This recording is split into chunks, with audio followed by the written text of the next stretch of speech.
전립선 비대증 수술 중에 여러 가지가 있지만 이제 로봇이 직접 깎아준다. 바로 아쿠아블레이션이라고 하는데 환자분들이 정말 많이 궁금해합니다. 그래서 바로 어떤 수술인지 조금 알려주시겠습니까, 선생님? 일단은 아쿠아블레이션은 기본적으로 수압을 이용하는 수술인데요. 내비게이션을 통해서 전립선 모양을 3차원적으로 만든 다음에 수압을 이용해서 거기에서 디자인된 대로 물이 전립선 조직을 깎아내주는, 그래서 구멍을 넓혀주는 그런 수술이라고 알고 계시면 됩니다. 굉장히 섬세한 이제 유리, 보석 같은 거를 고압수로 인해서 이제 그 정밀하게 자르는 그런 방식이라는 거죠. 네, 그렇습니다. 전립선뿐만이 아니고 신장이라든지 간에 있는 양성종양들 절제할 때나 정밀도를 필요로 하는 뇌종양 수술, 이런 수압을 이용해서 수술하는 경우가 많습니다. 그러면은 전립선 비대증 수술이 아까 말씀 상당히 많은데 기존 수술과 좀 다른 특별한 점이 좀 있나요?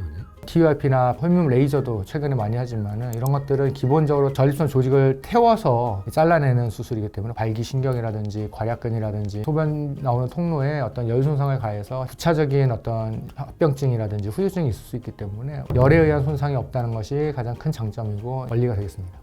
나이 있는 분들은 좀 마취에 대한 두려움이 좀 상당히 많습니다. 그러면 이 아쿠아블레이션은 어떤 마취로 좀 진행을 합니까? 기본적으로 전신 마취이긴 합니다. 왜냐하면은 이게 굉장히 로봇으로 정밀하게 디자인된 전립선을 잘라내는 치료이기 때문에 환자분이 수술 중에 움직이거나 하면 그것이 틀어질 수 있으니까 전신 마취가 중요하긴 하지만 환자분하고 잘 상의를 해서 나는 전혀 안 움직이고 가만히 누워있을 수 있다 하면은 하반신 마취로도 하는 경우가 많으니까 마취 자체에 대해서 부담 가지실 필요는 없습니다. 그럼 좋습니다. 그러면 마취가 안전하게 진행되게 되면 본격적으로 수술은 어떻게 좀 진행이 되나요? 항문으로 초음파가 들어가서 요도 쪽으로 이 수압으로 깎아내는 카테터가 들어가면은 항문에 들어간 초음파가 보여주는 그림에 따라서 수압을 이용해서 전립선을 깎아내는 그런 식으로 진행이 되는데요. 괄약근이라든지 아니면 사정이 되는 정구라든지 위험하거나 뭐 복잡한 신경이나 혈관들이 모여 있는 곳이라든지 이런 것들을 피해서 다 디자인이 되어 있기 때문에 후유증을 남기지 않게 이렇게 깎아낼 수 있는 좋은 수술 방법이 되겠습니다.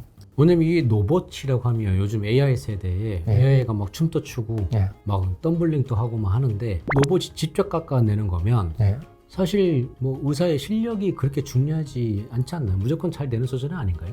뭐 그렇게들 제일 많이 하시는 오해가 그겁니다. 우리가 이제 어떤 분야의 의학이건 디자인이라든지 세팅을 하는 거는 사람이고 그런 것들이 세팅이 굉장히 중요합니다. 시술이 끝난 뒤에 정리를 얼마나 잘하느냐 이런 것들은 순전히 의사의 몫이기 때문에 아직까지는 의료인의 실력이나 경험이 이 수술에서 굉장히 중요합니다. 그러면 총 수술 시간은 얼마 정도 걸릴까요? 절제 시간만 딱 따지면 굉장히 짧아서요. 보통 이제 짧게는 5분, 길게는 한 10분 정도 되고요. 마취하고 깨고 뭐 이런 시간을 다 합쳐도 뭐 적어도 30분, 그리고 뭐 길게 잡아봐야 1시간이기 때문에 수술 시간은 예전에 비해서 획기적으로 줄었다고 생각하시면 되겠습니다. 모든 환자들한테 다 적용되지는 않잖아요.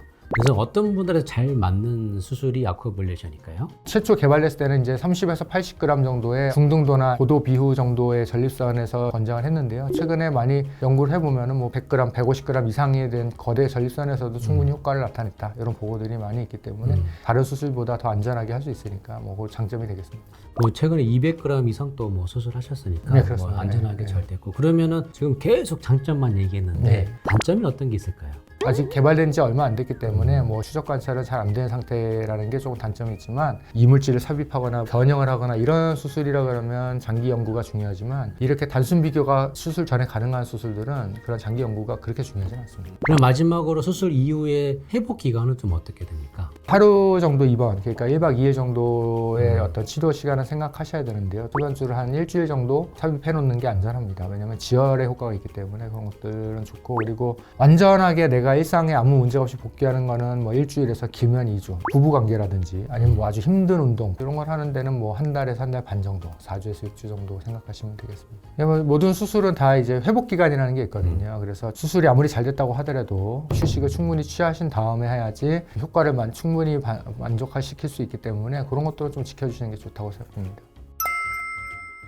처음부터 끝까지 다 로봇이 직접적으로 움직이지는 않기 때문에 수술에 대한 원장님의 경험이 상당히 중요하다.